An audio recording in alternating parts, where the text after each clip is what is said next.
Good afternoon, y'all, man. Shout out to Draft Diamonds. Shout out to my youngers out there who really put in the work in.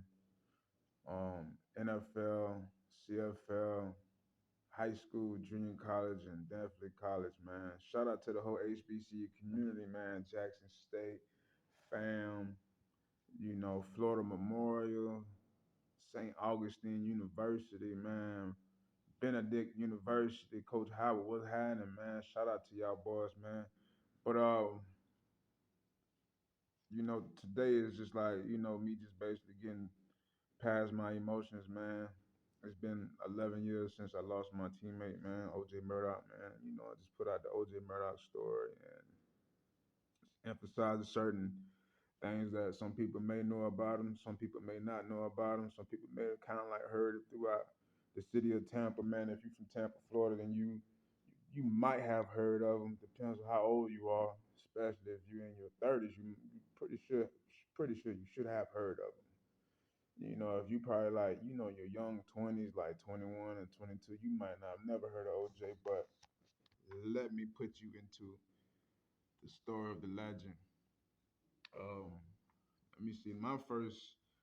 Um, I guess my first acknowledgement of OJ was in 1996 when we played for the Ybor City Eagles in Tampa, Florida.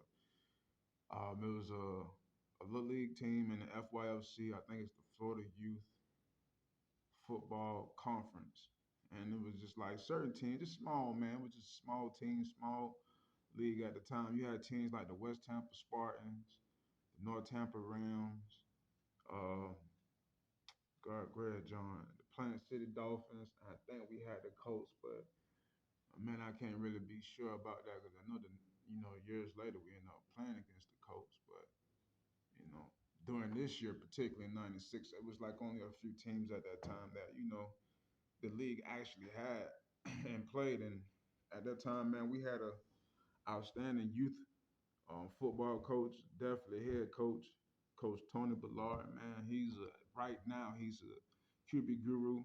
He has his own 7-on-7 team, man. Work with Adidas and stuff, man. So Coach Tony is what we call him, but now they call him Coach Ballard because he basically stopped calling me Coach Tony and called me Coach Ballard. And he put in that work, man. I mean, another legend of the city of Tampa, man. Coach Ballard did his thing, coming out of high school, coming out of college, man. I mean, he solidified himself to the city to where we was youngest coming up, really paying attention to who this man really was. The time he was giving us, the work ethic that he was putting into us, man. I mean, from the article is different from what I'm finna emphasize you right now. What this man used to put us through so much shit. And I know I ain't gonna let no kids watch this, but damn it, boy, look here. Coach Ballard put us through some stuff, but you hear me? We had to really run through some sand. Man, we had to do like step drills, a lot of drills and stuff. We had to do like bleachers. You know how you had to do your feet on the bleachers, like up, down, up, downs on the bleachers. Oh man, we had bleachers that was bad back then, man. If you miss one of them bleachers, you hit the piece of the bleacher, and that thing hit your shin. Woo, whoa, boy, you still gotta practice. You hear me? Boy, I'll tell you, Coach Ballard used to be like this, boy. I ain't lying, boy. He used to be up on our butts back then, dog. If you had bad grades, let me tell you something. This is how I know they done changed the youth football thing. Because back then they used to put it on you, boy. And that's how I know them boys ain't what they is to this day. It's always a method. Everything changes with different generations. Definitely over every decade, things change in the game because of society. You know what I'm saying? Society have to change as much as the things that are, a part of society. So, man, used to have bad grades. Coach Blart, like, put your arms out and had a whole team hit you. The whole team is rocking you from the little man to the big man. Boy, you had to put your arms out and let them hit you. Boom.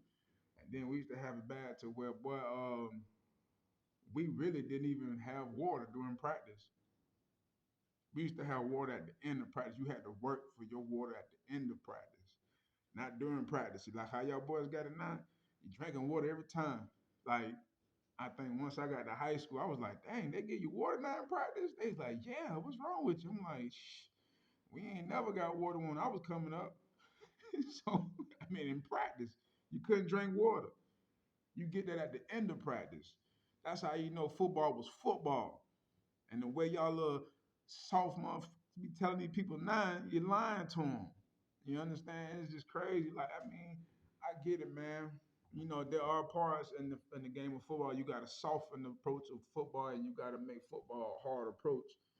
You know, based on these powerful people that are basically making things move and change based on society or based on how they want things to be. So then a group of people will never, overcome that type of control. So, anyways, man, we really ran that league, man. We ran the FYFC that year in Bantam, man.